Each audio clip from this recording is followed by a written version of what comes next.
They didn't really have the power to do so because Caroline didn't say that she tried to kill herself. She was speaking coherently and she was already in the confines of her own home.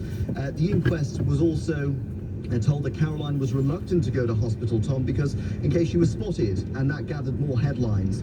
Now, that we got a real sense yesterday of the pressure that Caroline was under during all of this, and how her friends, while doing everything they could to support her where possible, were in many cases powerless to stop her taking her own life, because the attempts that she was making, she was always on her own at the time. The questioning will continue today into the police and CPS involvement with Caroline in the time leading up to her death, and Tom, the inquest will resume at 10 o'clock this morning. Mike, many thanks indeed. LBC reporter Mike Hughes, who's been covering the inquest into Caroline Flack's death. You want to have your say on this get back to work that we've been all encouraged to do, but that seems to be being ignored in large part in this country. Tom, my husband and I always took in our own lunches, etc. Given that city workers have also had pay cuts, even more many may bring their own lunches in.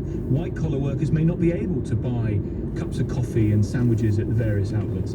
Tom, why is it that British workers aren't going back to the office, says Bry? We lead the world in laziness. Bone-idle, lazy, unhygienic, unwashed. They have had their taste of free money furlough and now they want it all the time, he says. Come back to your thoughts on that in just a few moments. Plus, after the news headlines, is time up for TikTok?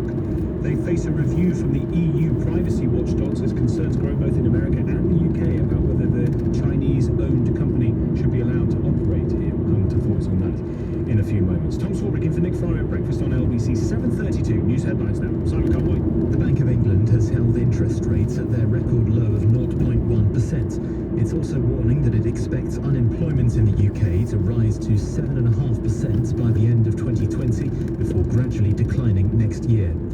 Investigators in Beirut have begun searching the wreckage of the city's port for clues to the cause of Tuesday's massive explosion. A number of port officials remain under house arrest, with the blast linked to the unsafe storage of chemicals in a warehouse. 135 people were killed and more than 5,000 injured. Researchers say coronavirus infection rates in England continue to fall even when some lockdown restrictions were relaxed. The study found the virus continued to halve every 8 to 9 days in late June and early July. And the weather, some light rain in places at first, sunny spells by the afternoon and feeling very warm for many, particularly in the southeast, a high of 28 degrees. Rachel Johnson on LBC. We've got this mixed message, which is you've got to go back to work if you can, even if you're shielding. And yet, the infection rate has gone up, not travel around the country. And then I heard the Prime Minister say it's going to be a great summer for the British staycation. So my head is spinning. Rachel Johnson. Okay, John, can I just... Look, when you came on the line, I thought you were going to start complaining that the government had been too slow in locking down and too fast to unlock. And instead, you're telling me that you're upset because they're not allowing a crowd in the Crucible in Sheffield. And I don't think the country's with you on that. Friday evenings from 6. Rachel Johnson on LBC. Hello, I'm Andy Byford. I'm the new Commissioner of Transport for London, and I want to tell you what we're doing to help get London moving again. With more people returning to us every day, we are making sure that stations, tubes and buses are cleaner than ever. We're using hospital-grade disinfectant to clean all surfaces daily. We're also providing over 1,000 hand sanitizer stations for customers.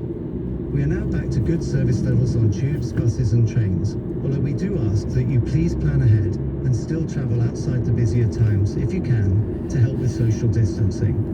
I'm also grateful to the vast majority of you who are looking out for each other by wearing a face covering.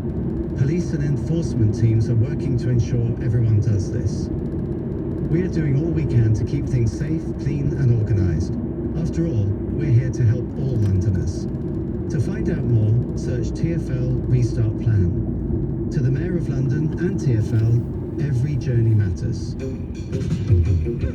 Say hello to summer data deals at Vodafone. Get a Vodafone SIM-only plan with 5 times more data. 100 gigabytes for just £20 a month. Just one of the amazing offers in the Vodafone summer data deals. Switch to the UK's best mobile data network. Online or in store. Ready? Vodafone. Ends 3rd of September, 24-month plans. RPI increase credit check terms and award verification apply. See vodafone.co.uk. Meet Barry, an assassin on the pitch. He's just scored a goal the likes of which the Sunday leagues have never seen, and he feels like the bee's knees. He enters the locker room in triumph, but his team falls silent. They know his terrible secret, for Barry suffers with foot odour, an aroma as powerful as his overhead volley. The team wait with bated breath as he slips off his boots, and the crowd goes wild. Barry has tackled his foot odour with the Odour Eaters range of insoles and sprays, giving 24-hour protection from odour and sweat. Free your feet with Odour Eaters. As businesses reopen, it's important for employers to help keep their staff safe from coronavirus. Having provided millions of items to key frontline workers, trusted PPEsupplies.co.uk have now restocked and can supply certified filtering face masks, hand sanitizers, and nitrile gloves in bulk, with 120 individually wrapped washable masks from just £272. Order before 4 p.m. weekdays for next day delivery from trustedppesupplies.co.uk. As shops open up again, how do we all stay safe? Fontaine runs a craft store. We've made the shop COVID safe. If you can't keep 2 meters apart, make sure it's 1 meter with extra precautions. Know the number of customers allowed in at any one time. Use the hand sanitizer at the entrance and use contactless payments. I'm loving serving customers again, but please, to keep us open, we've all got to keep to the guidelines. Stay alert, control the virus, save lives. Nick the Worry at Breakfast with Tom Swarbrick on LBC.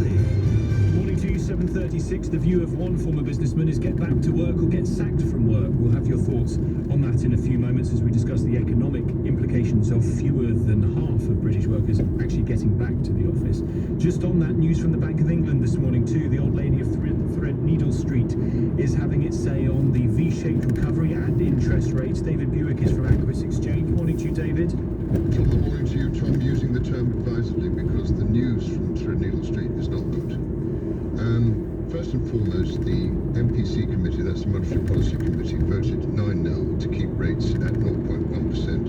In other words, no change. They also agreed to keep the quantitative easing asset purchasing at £745 billion.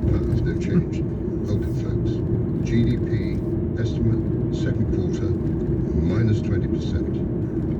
Recovery on the pandemic is central to see things going. Worse than expected estimate, GDP for 2020, that's the whole year, minus 9.5%. Estimate, 2021 for recovery, plus 9%. 3 months ago, we were expecting plus 15%, but if you remember, the Office of National Statistics said that they thought the second quarter GDP could be as much as minus 35. Their estimate, the Bank of England, is minus 20. Not particularly. V-shaped recovery, don't see it. Unless people get back to work in a drove and schools go back, the rest of it, I just cannot see a V-shaped recovery unless we get a vaccine PDQ. It just doesn't have that feel about it if the Bank of England's estimates are accurate. Well, I wonder what you made then of Sir Martin Sorrell on the programme earlier, David, saying that actually London may become a less attractive place to work and live because more people are going to want to work from home and demand that flexibility.